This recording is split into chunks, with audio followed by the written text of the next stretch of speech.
우리 주님의 크신 은혜가 이 시간 예배하는 우리 모두와 함께 또 병상에 계신 분들과도 함께 하시기를 주님의 이름으로 간절히 축복을 드립니다. 오늘도 전호자와 바라보시면서 예수님 사랑으로 축복합니다. 우리 인사하겠습니다. 예수님 사랑으로 축복합니다. 예수님 사랑으로 축복합니다. 아멘. 감사합니다. 지난 주간 중에 저희 아들 동민이가 검사를 좀 받을 게 있어서 해운대 백병원에 다녀오게 되었습니다. 동민이 어릴 적에 소아천식이란 질병을 얻어서 자라면서 호흡기 치료도 하면서 그렇게 잘했는데 다행히 잘 자랐어요. 건강하게 잘 자랐고 또 운동도 열심히 해서 그래서 이제 괜찮겠구나 이제 그런 큰 걱정하지 않고 지냈는데 지난 겨울에 한번 감기에 걸렸는데 다른 때보다는 좀 심하게 몇 주 동안 고생하는 거 보면서 제 안에 이제 드는 생각이 이 어릴 적 병력과 연결이 되나 싶어가지고 예약을 하고 이번에 검사를 하게 된 것입니다. 그래서 어떤 검사를 했는가 봤더니 이제 운동성 검사를 하는 거예요. 그래서 이제 막 뛴 다음에 그 다음에 이제 그 호흡을 이렇게 측정하는 그런 검사인데 저는 이제 병원이니까 러닝머신 같은 그런 기계 위에서 좀 이렇게 뛰고 검사하는가 했더니 거기 간호사분이 우리를 데리고 그 건물에 더 위층으로 올라가더라고요. 그 올라가서 보니까 넓은 홀이 있어요. 아주 넓은 홀이. 그래서 여기가 어딘가 했더니 여기서 뛰는 거라는 거예요. 여기서 몇 바퀴를 한 8분 동안 계속 전력을 다해서 돌려는 거예요. 그래서 이제 시계를 재고, 그래서 이제 야이가 이제 준비를 하고, 준비하고 이제 딱 출발. 그러니까 이제 막 도는 거죠. 처음에는 막 그냥 얼마나 힘차게 뛰는지 말이죠. 그래가지고 그냥 힘있게 그렇게 뛰고 얼굴도 기운이 있어 보였는데, 이내 몇 바퀴 이렇게 돌고 나서 보니까 점점 이제 힘이 들잖아요. 그러니까 얼굴에 막 힘이 든다는 표정이 보이고 다리도 막 점점 이제 힘이 풀리는 것 같더라고요. 그래서 제가 보기에 저러다가 그냥 그만 쓰러지는 거 아니야? 하는 그런 조바심도 제가 들었어요. 그래서 결국 이제 시간을 다 보내고 다 뛴 다음에는 이제 다시 밑에 검사실로 내려가서 나머지 검사들을 마치고 돌아왔는데 결과는 이제 천식이 이제 아니다. 이제 이런 선생님의 진단을 내리셨어요. 그래서 건강하게 되었으니 참 감사하다. 이제 그런 생각이 든 것이죠. 그런데 제가 생각해 보니까 처음에 이 아이가 뛰기 시작했을 때는 정말 그 얼굴 표정과 그 자세만 봤을 때는 얼마든지 뛸 것 같더라고요. 오래도 뛸 것 같고 멀리도 뛸 것 같더라고요.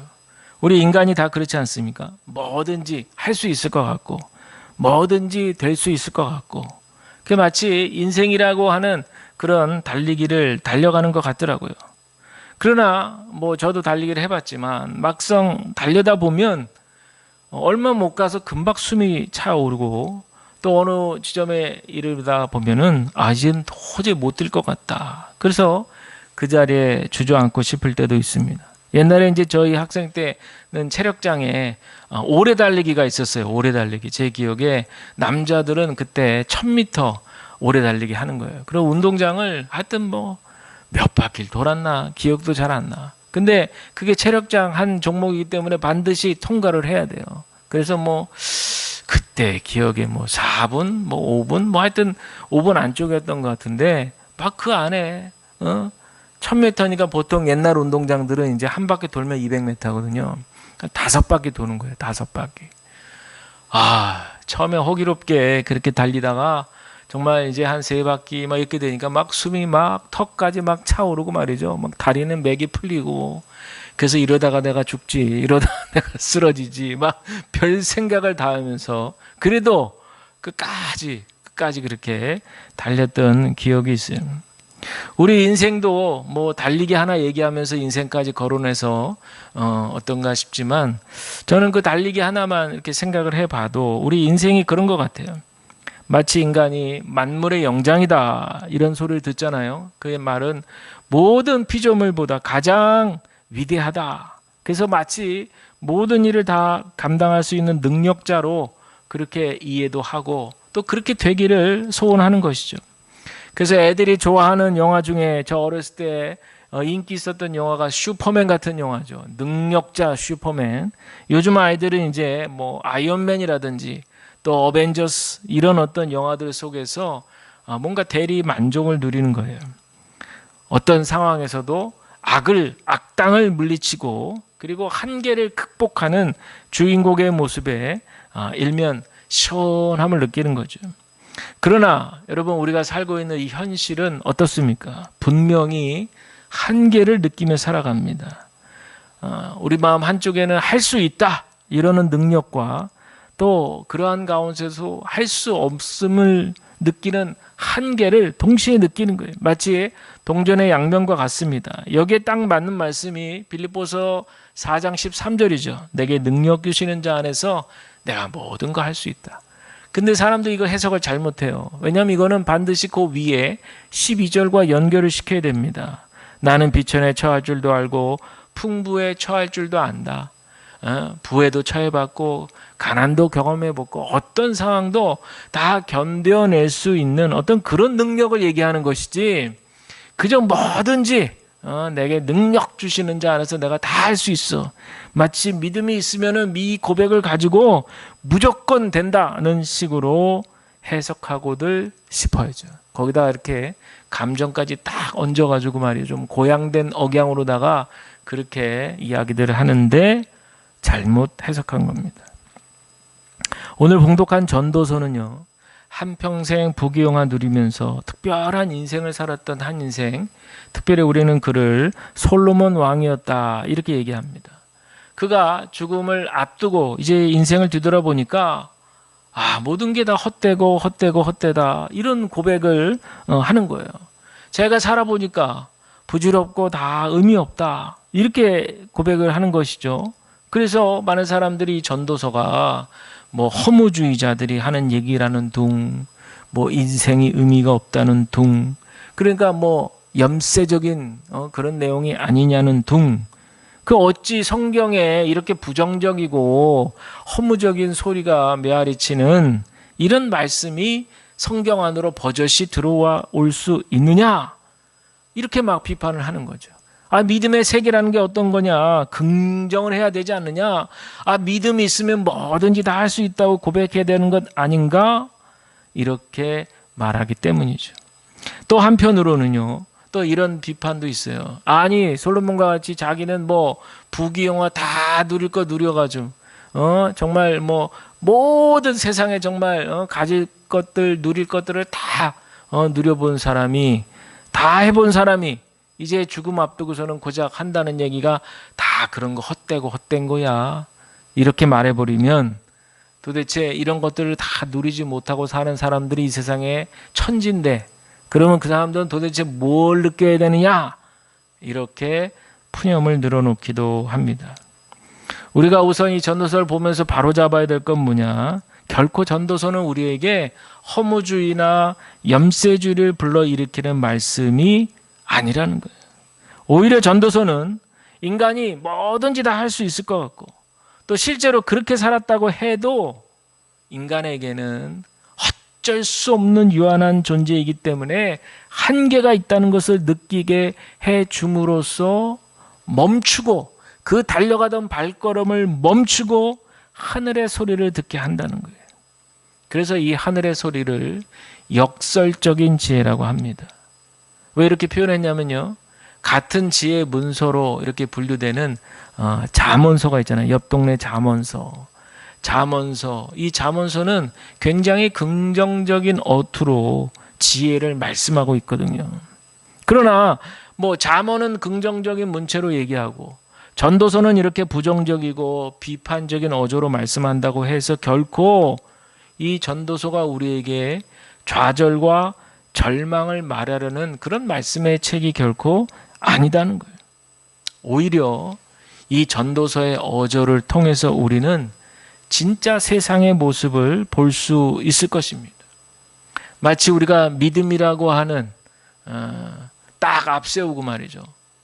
그 믿음을 가지고 그 믿음을 무기로 해서 마치 세상을 솜사탕 보듯이 그렇게 달콤하게 느껴지는 것, 그것이 세상의 진짜 모습이 아니다 라는 것을 깨닫게 해주는 거죠. 또 한편으로는 이 믿음이라고 하는 간판을 딱 앞에 세워놓고 세상을 굉장히 좀 안일하게 바라보려고 했던 생각의 틀을 깨트려 주는 거예요. 그리고는 이 전도서는 우리에게 새로운 긴장감을 일으켜 줍니다. 그런데 이 긴장감이라고 하는 것이요, 우리를 막 옥죄이고 우리를 못 움직이게끔 막 감옥 속에 가둬놓는 그런 것이 아니라 오히려 그 새로운 긴장감을 통해서 새로운 삶을 살도록 도와주는 거예요. 현실의 한계를 분명히 맞닥뜨리고 그 한계를 인식하면서, 그러면서 한편으로 세상은 불공평하다, 세상은 불공정하고 세상은 참 불의하고 가진 자들만이 세상을 떵떵거리며 살고, 이런 것들을 우리가 다 경험하잖아요. 그런 거를 다 인지하면서도 그 속에서 내가 왜 이 가운데서도 살아야 하는가? 뭐 때문에 살아야 하는가? 살아야 한다면 어떤 의미가 있는가에 대한 지혜를 깨닫게 해주는 거죠. 어쩌면 우리의 믿음이 다 송두리째 막 흔들려가지고 막 뿌리 뽑힐 것 같은 그런 상황 속에서도 정말 한 줄기 우리에게 비춰주시는 빛이신 우리 주님을 찾고 또 찾게 하고 말이죠. 또 이 엄중한 현실을 헤쳐나갈 지혜를 얻게 해준다는 것이죠. 그래서 이 전도서는 흔들리고 뿌리 뽑힐 것 같은 우리의 삶의 터전에서 일어설 수 있는 용기를 얻게 해준다라고 하는 것입니다. 이 전도서가 저술된 시대 배경을 특정 짓기란 쉽지 않지만 대체로 말씀하는 것은 이스라엘이 이제 남북으로 갈라진 후에 멸망했을 때 바벨론에 오랫동안 70년 포로 생활을 하잖아요. 그리고 나서 그 이후에 고향으로 다 돌아가고 또 그 다음 역사 가운데 이제 그리스 식민지 시대를 살아가던 때를 배경으로 한다, 이렇게들 얘기합니다. 이 시기는 어떤 시기였냐?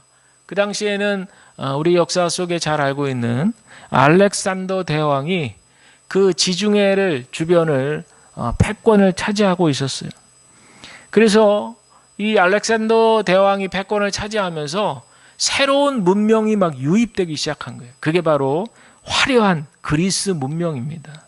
지금까지 유대인들은 그 히브리 전통, 유대 전통을 지키느라고 아주 온갖 애를 썼잖아요. 율법을 지키고 그랬는데 이제 알렉산더 대왕이 패권을 차지하면서 아주 매력적인 그리스 문화가 그 안으로 쓱 들어오는 거예요. 그러니까 무슨 일이 벌어지겠어요? 그 전통적인 그런 히브리 문화를 지키려고 하는 기성세대와 또 새롭게 유입된 그리스 문화를 좋아하는 젊은 세대들 간에 갈등이 발생하기 시작한 거예요. 이런 상황에서 전도자가 등장하는 겁니다. 그의 시각은 어느 한쪽을 편드는 시각이 아니고 양쪽을 다 수용하고 포용하면서 좀 이게 통전적으로, 조금 어렵게 얘기하면 통전적으로, 통합적으로, 총체적으로 삶을 좀 돌아다 봐라, 이렇게 제안을 하는 거예요. 그렇게 되면 유대인이든 또 이후에 그리스도인이 된 사람이든 간에 상관없이 인간이라면, 보편적 인간이라면 이 땅에서 어떻게 살아가야 될 것인가를 통합적으로 가르쳐주는 그 말씀이 바로 전도서다, 이렇게 보시면 되겠습니다. 근데 참 이 상황이요, 지금 우리가 살고 있는 이 현대 상황하고도 크게 다르지 않다고 생각해요. 기존에 우리 기득권이라고 불리우는 그런 어른 세대들의 가지고 있는 그런 가치관들, 그게 분명히 있거든요. 그리고 또 이 현대 시대에 또 이 젊은이들이 새로운 어떤 첨단 과학 시대 속에서 받아들이는 그런 문화들이 있어요. 그래서 이제 그 사이에서 충돌을 일으키는 거죠. 아주 대표적인 것이 요즘에는 식당이든 어디든 가면 전부 다 키오스크로 주문을 해요. 그렇죠. 말로 이렇게 점원한테 가서 뭐 주세요, 커피요, 뭐 이럴 필요가 없어요, 이제는. 그리고 그렇게 받지도 않고. 그래서 어른이건 아이건 할 것 없이 그 기계 앞에 가가지고 그 원하는 거를 눌러서 계산까지 다 맞춰야 돼요. 그리고 또 식당에 앉아 있으면은 뭐 좀 주문하고 하려고 이렇게 보면 누가 이렇게 슥 다가와요. 누가 다가와요. 인공지능 촥 오는 거죠. 그래서 뭐 거기다 접시도 막 올려놓고 말이죠. 버튼 딱 누르면 또 가기도 하고 뭐 아주 요즘에 이제 이게 코로나 때 이제 이게 나오기 시작하더니 보편화됐어요. 그래서 처음엔 막 사람들이 어색해하더니 말이죠. 지금은 이제 뭐 다 거기에 적응하면서 그렇게 이용하는 것이죠. 전도서의 대표적인 시그니처 말씀이 우리가 잘 아는 2절 말씀입니다. 2절. 헛되고 헛되며 헛되고 헛되니 모든 것이 헛되도다. 이게 바로 전도서의 어떻게 보면 트레이드 마크와 같은 대표적인 그런 말씀이잖아요. 이 헛되다는 히브리어가 헤벨이거든요. 헤벨. 이 뜻이 뭐냐면 숨, 우리가 쉬는 숨, 바람, 안개 이런 뜻입니다. 여러분 안개는 어떤 속성이 있어요. 바람도 마찬가지지만 일단 나타났다가 사라지잖아요. 사라져. 그러니까 이 헤벨이라고 하는 단어는요. 영원하지 않는 것을 얘기합니다. 덧없는 것을 나타낼 때 사용한다는 얘기죠. 이 히브리어 헤벨과 인접한 언어가 아카디어라고 하는데 그 아카디아어의 아벨이라고 하는 단어도 같은 의미랍니다. 우리가 잘 아는 가인과 아벨의 그 아벨이죠. 그래서 아벨은 경건한 제사를 분명히 바쳤는데 어떻게 됐어요? 그렇게 경건한 제사를 바쳤으면 보호를 받아야 될 거 아니에요. 그런데 덧없이 죽었잖아요. 그냥 그것도 피부치 자기 형한테 그렇게 살해를 당했어요. 그냥 그 인생이 얼마나 허무해요. 그냥 바람처럼 쑥 사라져버린 거예요. 그러니까 마치 그 이름이 자신의 운명을 결정지어준 것처럼 우리가 인생에서 정말 소중한 것들 후에 지나서 보면은 다 그저 바람결처럼 훅 불면 날아가고 없어지는 것처럼 그렇게 덧없는 것이다. 이렇다는 거예요. 3절에 보니까 해 아래에서 수고하는 모든 수고가 사람에게 무엇이 유익한가 이렇게 돼 있는데 이 말씀 보면 좀 어떤 생각이 들으세요? 그래도 좀 인생의 목표를 정하고 목표를 이루기 위해서 열심히 애쓰는 사람들한테는 이 3절 말씀이 불편하게 들릴 수 있지 않겠어요? 성실하게 자기 인생을 계획하고 노력하며 살아가는 사람들한테 이 말씀은 그 모든 수고가 다 헛되다는 거 아니에요. 그러니까 찬물을 끼얹는 것 같아요. 특히 우리 학생들이나 젊은 사람들 자신의 밝은 미래를 위해서 열심히 살아가는 사람들한테는 이 구절이 이 말씀이 좀 심한 말 같이 들린다는 거죠. 사실 육체를 갖고 살아가는 모든 존재라면 살기 위해서 우리는 땀 흘려 일해야 되는 건 너무나 당연한데 이것은 바로 성경적으로 그 어원을 찾아보면 에덴 동산에서 죄를 짓고 추방된 그런 어떤 아담과 하와의 현실이었잖아요. 이게 결국 모든 인간의 숙명이 되었습니다. 그래서 하나님은 인간에게 땅을 정복하고 모든 생물을 다스리라 이 말은 노동을 통해서 일을 통해서 하나님의 일에 동참하라. 하나님과 협력자로 그렇게 그래서 이 피조세계도 잘 관리해라. 이제 그런 뜻 아니겠어요? 그런데 죄가 세상에 들어오면서 이 노동이라고 하는 것은 원래 하나님의 손을 잡고 하나님과 동참하며 하나님과 파트너가 되어서 굉장히 기쁜 것인데 이게 죄가 들어온 이후로 고역이 되는 거예요. 노동은 고역이 됐어요. 먹고 마시기 위해서, 먹고 살기 위해서 땀 흘려 일하지 않으면 안 된다는 거예요. 그러다 보니까 본인의 그 척박한 환경을 극복하기 위해서 할 수 없이라도 일을 해야 되고 또 일을 하다 보면 만나는 사람들 중에는 아주 거친 사람들 또 나하고 잘 맞지 않는 사람들 때로는 나한테 막 해를 입히는 사람들한테도 맞서서 그렇게 있어야 되는 상황이 있다는 거죠. 그러면서 사람들 생각 속에는요. 돈과 명예와 권력을 추구하는 것이 그게 자기 자신을 보호해주는 우리 인생, 우리 식구를 보호해주는 울타리가 되어줄 수 있다. 그렇기 때문에 사람들과 경쟁하는 것입니다. 그런데 우리 기독교의 가치관은 이웃 사랑인데 이 경쟁 구도 속에서는 이웃을 사랑하고 섬기고자 하는 마음이 다 홀라당 없어집니다. 그리고 이웃은 사랑해야 될 대상이 아니라 밟고 정복하고 극복해야 될 대상이 된 것이죠. 이러는 중에 이렇게 이웃을 다 경쟁 사회 속에 이기며 살아가는 중에도 내가 원하고 바라는 것들 얻을 수 있어서 행복함을 느낍니다만은 그게 잠시뿐이라는 거죠. 그리고 또 다른 어려움이 찾아옵니다. 우리 신앙적으로 얘기하잖아요. 한 산 넘어갔더니 또 한 산이, 고난의 산이 나를 기다리고 있더라. 그러니 전도자가 얘기하는 것은 그렇게 사람들이 울타리라고 생각하며 아등바등 살아가는 그 모든 것들, 모든 수고들, 모든 노력들, 그것은 헛되다. 그렇게 이야기하는 것이죠. 그렇다면 이 수고가 헛된다는 것을 안다는 것은 우리에게 무엇을 깨닫게 해주는가? 우리의 적극적인 이 노력과 수고가 헛되다는 것을 깨달으면서 그것만이 우리 삶의 행복을 가져다 준다는 생각을 깨트리게 해주는 거예요. 내가 이렇게 하지 않으면 나는 행복할 수 없어 라고 하는 그 생각, 더 나아가선 집착이거든요. 그거를 확 깨트려 주는 거예요.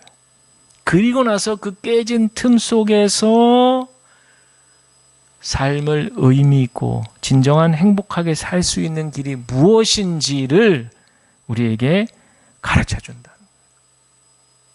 그것이 바로 오늘 본문에 나와 있어요.